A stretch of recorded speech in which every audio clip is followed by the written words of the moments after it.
எல்லோருக்கும் வணக்கம். Last 4 டேஸா Nifty வந்து கண்டினியூஸாக ஃபாலோ ஆகிட்டே இருக்கு.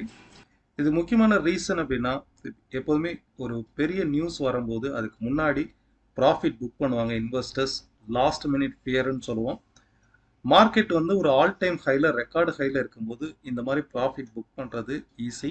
அதுவும் வந்து ஒரு அதுவும் வந்து ஒரு எலெக்ஷன் ரிசல்ட்டுக்கு முன்னாடி ஒரு ப்ராஃபிட் புக்கிங்காக தான் இருக்கும். மற்றபடி மார்க்கெட் வந்து ஒரு மேஜரான ரிவர்சல், ஒரு கிராஷ் அப்படிங்கிறது கிடையாது. செகண்ட், மார்க்கெட் ஃபால் ஆகிறதுக்கு மிடில் ஈஸ்டுடைய இந்த வார் சிச்சுவேஷன், இந்த டென்ஷன் இது வரைக்கும் கொஞ்சம் காமாக இருந்தது. இன்னைக்கு இந்த பேச்சுவார்த்தை நடத்ததா இருந்தது. இஸ்ரேலுக்கும் ஹமாஸ்க்கும் கத்தாரில் வந்து பேச்சுவார்த்தை நடத்ததா இருந்தது. ஸோ இந்த ஒரு நியூஸ்னால அது வந்து அஃபெக்ட் ஆயிருக்கு. ஸோ இதனாலையும் ஒரு நெகட்டிவ் இம்பேக்ட் வந்து ஸ்டாக் மார்க்கெட்டுக்கு வந்து இருக்குது. And then wait for rate cut. Rate cut சைக்கிளுக்காக, ரேட் கட் அனௌன்ஸ்மெண்ட்காக வெயிட் பண்ணுறாங்க. ஸோ மார்க்கெட் கண்டினியூஸாக 4 டேஸ் ஃபால் ஆயிருக்கு. எந்தெந்த செக்டார் இன்னைக்கு வீக்காக இருக்குது அப்படின்னு பார்த்தீங்கன்னா, இன்னைக்கு ஃபால் ஆயிருக்குதுல முக்கியமாக மெட்டல் அண்ட் ஐடி ஸ்டாக்ஸ் இது ரெண்டு தான் வந்து ஸ்ட்ராங்காக ஃபால் ஆயிருக்கு. ஓரளவுக்கு ட்ரெண்டிங்கில் இருக்குது. இது வரைக்கும் 4 நாள் ஃபால் ஆகிட்டு ஓரளவுக்கு ரெக்கவர் ஆனது அப்படின்னு பார்த்தீங்கன்னா, பேங்கிங் அண்ட் ஃபினான்ஷியல் ஸ்டாக்ஸ் வந்து ஓரளவுக்கு ரெக்கவர் ஆயிருக்கு. நிஃப்டி பேங்க் நிஃப்டினுடைய மூவ்மெண்ட்டை பற்றியும் லெட்ஸ் ஃபேஸ் இட். ஸோ நிஃப்டியை பொறுத்தளவுக்கு நமக்கு இந்த சைக்கிளில் வந்து பிரேக் அவுட் நடந்திருக்கு. இது வந்து லைக் வந்து ஒரு ஸ்விங் மாதிரி தொடர்ச்சியாக அப்சைடு போகும். இந்த ரெசிஸ்டன்ஸை டச் பண்ணிட்டு அகைன் அடுத்த ஸ்விங்கு கம்ப்ளீட்டாக இந்த ஒரு சைக்கிளில் தான் மார்க்கெட் வந்து ஒர்க் ஆகிட்டே இருக்கு. ரைட் நோ இந்த இங்கேருந்து ரைஸ் ஆகுது பாருங்க. இந்த சேனலுடைய பிரேக் அவுட் நடந்திருக்கு. லாஸ்ட் 2 டேஸாக பிரேக் அவுட் ஆகிட்டு க்ளோஸ் ஆகிருக்கு. இந்த மாதிரி சேனலுக்குள்ளே ட்ரேட் ஆகும்போது மார்க்கெட்டுடைய பிஹேவியர் வந்து எப்போதுமே ரொம்பவே ஃபாஸ்ட்டாக இருக்கும். இப்போ இந்த இடத்துல பாருங்கள், கண்டினியூஸாக மார்க்கெட் ரைஸ் ஆயிருக்கா, தொடர்ச்சியாக ஒரு 10 நாள் ரைஸ் ஆயிருக்கா. இப்போ இங்கேருந்து பாருங்கள், மார்க்கெட் வந்து தொடர்ச்சியாக 4 நாள் தொடர்ச்சியாக ஃபாலோ ஆகுதா. இந்த மாதிரி சைக்கிளிக் வேல தான் கண்டினியூஸான ரைஸ், கண்டினியூஸான ஃபாலாக இருக்கும். ஸோ தொடர்ச்சியாக நாளைக்கு இன்கேஸ் மார்க்கெட், ஏன்னா இந்த இடத்துல இப்போ பிரேக் அவுட் நடந்திருக்கு, இதுக்கு உண்டான ரீடெஸ்டிங் பொசிஷன் வந்து எடுக்கலாம். எப்போதுமே ஒரு பிரேக் அவுட் நடந்ததுன்னா அந்த பிரேக் அவுட்ல இருந்து ஒரு ரீடெஸ்டிங் எடுக்கும். ஸோ மார்க்கெட் வந்து கீழே ஃபால் ஆகிறதுங்கிறது கன்ஃபார்ம். அடுத்து வரக்கூடிய 2 to 3 டேஸ் கூட ஒரு ஃபால் வந்து ஆகலாம்.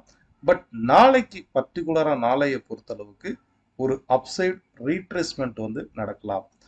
ஓகே, ஸோ அப்சைட் ரீட்ரேஸ்மெண்ட் நடக்கும்போது உங்களுக்கு மினிமம் 22,750 850ங்கிறது ரெசிஸ்டன்ஸாக இருக்கும். நீங்கள் இதை ஷார்ட் டேர்மில் இதில் எடுத்து பார்த்தீங்கன்னா தெரியும். அதாவது நான் இப்போ வச்சுருக்கிறது daily time frame MT4 chart. இதில் வந்து பார்த்தீங்கன்னாக்கா உங்களுக்கு சப்போர்ட்டிவ் ரீஜனுக்கு நியர்பையில் இருக்குது. இதே நீங்கள் டாப் டு டாப் இதில் கனெக்ட் பண்ணி பார்த்தீங்கன்னா நமக்கு ரெசிஸ்டன்ஸ் ஜோனில் ஸோ 22,750 ஒன்றும் 22,850 ஒன்றும் ரெசிஸ்டன்ஸாக வரும். அதே நேரம் நீங்கள் பேங்க் நிஃப்டியில் எடுத்து பார்த்தீங்கன்னாலும் ஒரு பிரேக் அவுட் நடந்து அகைன் ரீடெஸ்ட் எடுத்து திரும்பவும் வந்து மேலே ரைஸ் ஆகும். வேவ் அனாலிசிஸை பொறுத்தளவுக்கு டேர்னிங் பாயிண்ட் தான், பிரேக் அவுட் கிடையாது. இப்போ இந்த ரெசிஸ்டன்ஸ் இருக்குது, இதை பிரேக் பண்ணால் பை. பட் வேவ் அனாலிசிஸில் பொறுத்தளவுக்கு அந்த மாதிரி கிடையாது. மார்க்கெட் வந்து கீழே ஃபால் ஆகுது, ஒரு பர்டிகுலர் லெவலில் மார்க்கெட் வந்து அப்சைடு ரிவர்சல் ஆகும். எக்ஸாக்டாக கண்டுபிடிக்க முடியும். இதே மாதிரி ஒரு அனாலிசிஸ் தான் நான் இன்னைக்கு லைவ் மார்க்கெட்டில் ஷேர் பண்ணது. இந்த 48,690ங்கிறது குரூஷியல் வேவ் லெவல் சப்போர்ட்டு. அங்கேருந்து மினிமம் ஒரு 150 பாயிண்டாவது ரைஸ் ஆகிடுங்கிறது என்னுடைய கணிப்பு. ஸோ ஆஃப்டர் அதை போஸ்ட் பண்ணதுக்கப்புறம் கிட்டத்தட்ட 148 பாயிண்ட் வந்து அந்த லெவலில் இருந்து ரைஸ் ஆகிடுது எக்ஸாக்டாக. ஓகே, இந்த வாய்ஸ் மெசேஜ் நீங்கள் கேட்டு பார்த்தீங்கன்னா தெரியும். இந்த சேனலுடைய பப்ளிக் சேனலுடைய லிங்க் வந்து ஃபஸ்ட்டு கமெண்டில் பின் பண்ணியிருக்கேன். அதை மட்டுமே கிளிக் பண்ணி ஜாயின் பண்ணிக்கோங்க. Fine. So bank Nifty and Nifty டெம்பரவரியான ஒரு சப்போர்ட், அதாவது பிரேக் அவுட் ஆகிட்டு ரீடெஸ்ட் ஆகணும் நிஃப்டி. பேங்க் நிஃப்டி வந்து ஆல்மோஸ்ட் ஒரு சப்போர்ட்டிவ் ரீஜனில் இருக்குது. Not only bank Nifty, banking செக்டாரில் உள்ள ஸ்டாக்ஸ் எல்லாமே ஒரு சப்போர்ட்டிவ் ரீஜனில் இருக்கிறதுனால மார்க்கெட் ஒரு டெம்பரவரியான பவுன்ஸ் பேக் கொடுக்கலாம். இதில் பாருங்கள், இது வந்து bank Nifty close to close connect பண்ணி பாருங்கள். ஆல்மோஸ்ட் சப்போர்ட்டிவ் ரீஜனில் இருக்கா. சரி, இதுக்கு அடுத்து வந்து நிஃப்டி ஃபினான்ஷியல் வந்து செக் பண்ணி பார்ப்போம். ஃபின் நிஃப்டி ஆல்மோஸ்ட் கரெக்டாக சப்போர்ட்டில் இருக்கா. சரி, ப்ரைவேட் பேங்க்ஸ் வந்து செக் பண்ணி பாருங்கள். ஆல்மோஸ்ட் ப்ரைவேட் பேங்க்கும் ஓரளவுக்கு சப்போர்ட்டில் இருக்கிறனால தான் இன்றைக்கி பவுன்ஸ் பேக் ஆகிருக்கு. க்ளோஸ் டு க்ளோஸ் வந்து கனெக்ட் பண்ணி பார்த்தீங்கன்னா சப்போர்ட்டிவ் ரீஜனில். ஸோ பேங்க்ஸை பொறுத்தளவுக்கு இன்னும் ஒரு செல்லிங்க்கு வந்து வரல. நிஃப்டியை பொறுத்தளவுக்கு பிரேக் அவுட் ஆயிருக்கு. ஆனால் ரீடெஸ்ட் வந்து நாளைக்கு எடுக்கலாம். ஸோ இதுலேருந்து நமக்கு என்ன தெரியுது, Nifty selling pressure, under the selling pressure up to 22,750 வரைக்குமே அண்டர் தி செல்லிங் ப்ரெஷர் தான். இதில் முக்கியமான செக்டார்னு பார்த்தீங்கன்னா ஐடி செக்டாரு. ஐடி செக்டாரில் இன்ஃபோசிஸ் பாருங்கள், டபுள் டாப் ஜோனில் ஒரு சைடுவேஸ் மார்க்கெட் பிரேக் அவுட் ஆயிருக்கு. ஸோ இன்ஃபோசிஸ் ஸ்ட்ராங் செல்லிங் ப்ரெஷர்னு தான் சொல்லலாம். இதில் ஓரளவுக்கு இன்ஃபோசிஸாக இருக்கட்டும், டிசிஎஸ்ஸாக இருக்கட்டும், ஷார்ட் டேர்மில் ஒரு செல்லிங் ப்ரெஷர் தான். பட் ஐடி செக்டார் வைஸ்ன்னு பார்க்கும்போது நிறைய ஸ்டாக்ஸோடு சேர்ந்தது தான் IT sector. IT sector almost bottom out லெவலில் தான் இருக்குது ரைட் நவ். ஓகே, இதில் பர்டிகுலராக இன்ஃபோசிஸ் வந்து ஒரு செல்லிங் ப்ரெஷரில் இருக்குது. அண்ட் இதுக்கு அடுத்துன்னு பார்த்தீங்கன்னாக்கா உங்களுக்கு டிசிஎஸும் 3600 650ங்கிறது டிசிஎஸ் உடைய சப்போர்ட்டிவ் ரீஜன். ஓகே, இந்த இடத்துல பாருங்கள், மார்க்கெட் வந்து ஓவரால் சப்போர்ட் வந்து நமக்கு எங்கே எடுக்கும், இந்த ரீஜனில் தான் இருக்கும். 3650 இந்த ரீஜனில் தான் இருக்கும். ஆல்மோஸ்ட் அந்த ரீஜனுக்கு வந்து வரப்போகுது.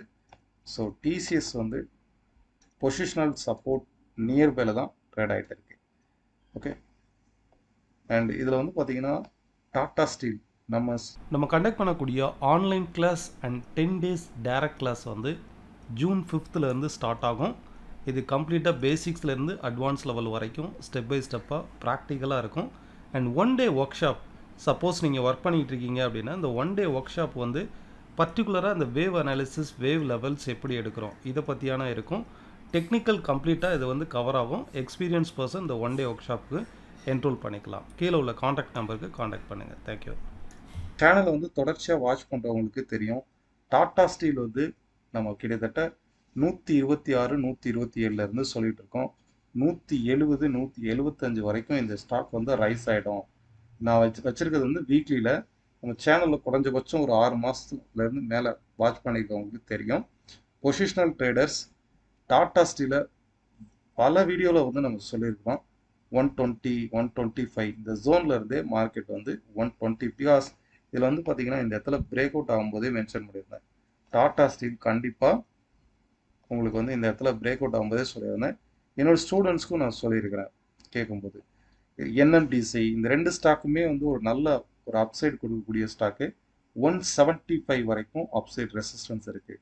சரி, இப்போ ஷார்ட் டேர்ம் டார்கெட் ரீச் ஆனதுனால மார்க்கெட் இதுக்கு அடுத்து இதில் ஃபால் ஆகலாம். ஒரு கரெக்ஷன் இன்றைக்கே வந்து ப்ராஃபிட் புக் பண்ணியிருக்காங்க. இந்த மாதிரி ஸ்டாக்ஸ்லாம் வந்து அகெயின் ஒரு 135 இந்த ஜோனுக்கு வந்துச்சுன்னா கண்டிப்பாக ஒரு பொசிஷனலாக ரைஸ் ஆகும்.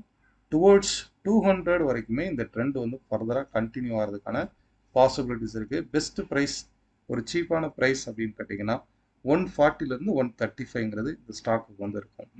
இந்த கரெக்ஷன் வந்து நல்லது. ஓகே, நெக்ஸ்ட்டு க்ரூட் ஆயில் வந்து பார்க்கலாம். க்ரூடை பொறுத்தளவுக்கு நிஃப்டி எந்த மாதிரியான ஒரு ஜோனில் வந்து ட்ரேட் ஆகுதோ அதே மாதிரி ஒரு ஜோனில் தான் இப்போ இந்த க்ரூட் ஆயிலும் ட்ரேட் ஆகிட்டே இருக்குது.